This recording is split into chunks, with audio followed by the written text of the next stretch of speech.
Okay, now let's talk to Harold the Peacock about his historyouthere.com. You've got to check it out. Very great stories. People comment. I get it all the time. This week we're talking about shipwrecks, 4 big shipwrecks relevant to Ipswich people. Harold, come on, excite us, please. Yeah, Dan, look, it's surprising with Ipswich obviously being an inland city. There's so many shipwreck stories to choose from, but I've picked what I think are the top 4 based on some amazing things about them because, well, anyway, let's get into it. Number 4 is Morris Goth. Now, he was born in Waterford, Ireland in 1834. He was 14 years old when he came out here, and on the way he was shipwrecked off the coast of China. But his life kept going on because once he got here, he started working and building on the Queensland's first railway, which, of course, as we know, was from Ipswich to Grantchester. Yeah. And then on the in the Warrego district, he survived being speared by Aboriginals. Now, Morris lived in John Street at Rosewood before coming back to Ipswich, where he died in 1933, aged 98. Wow. So your grandfathers might have even known him. Wow. Anyway, yeah, and number 3 is Henry Platts. Now, he was a cab driver here at Ipswich. In 1863, he was taking a load of horses to India. When the ship he was on, it was called the Antagonist, hit a sandbank in the Torres Strait. Now, the captain and chief mate were both asleep. The second mate who had the watch, he was also asleep. Anyway, Henry was set adrift and survived on a diet of fish, oysters, periwinkles, birds, turtles, pelican eggs and sharks. Now, in 1891, he was back here, and he was a member of the Salvation Army out of Cowbar. And that's when he was convicted of assaulting another church member who he said had used bad language and was threatening to fill another person's mouth with mud. With mud? Anyway, with mud. Yeah, not good for the Salvation Army, I reckon.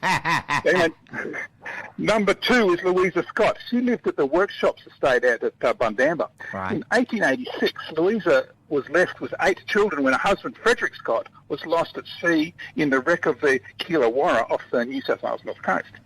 Now, her husband, Frederick, was a well-known inventor. One of his inventions was the Scott's air closet, which was a clothes dryer. Now, someone else who drowned in the wreck was Tommy Mcgrady. He was Australia's top jockey at the time. He'd ridden a horse to second place in the 1883 Melbourne Cup. Right. And one of the horses that he was accompanying on the ship was a promising 2-year-old filly called Fidelity. Right. There were rumours that the horse had actually survived the wreck and for years later was racing under another name and maybe even up here at Ipswich. Wow.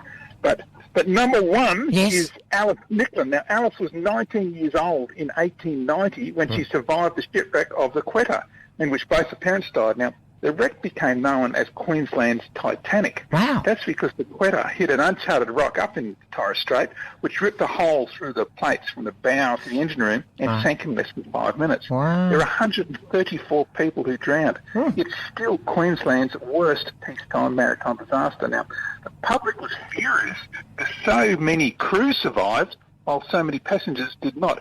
Only 15 of the 100 saloon and stewage passengers survived. Which is awful.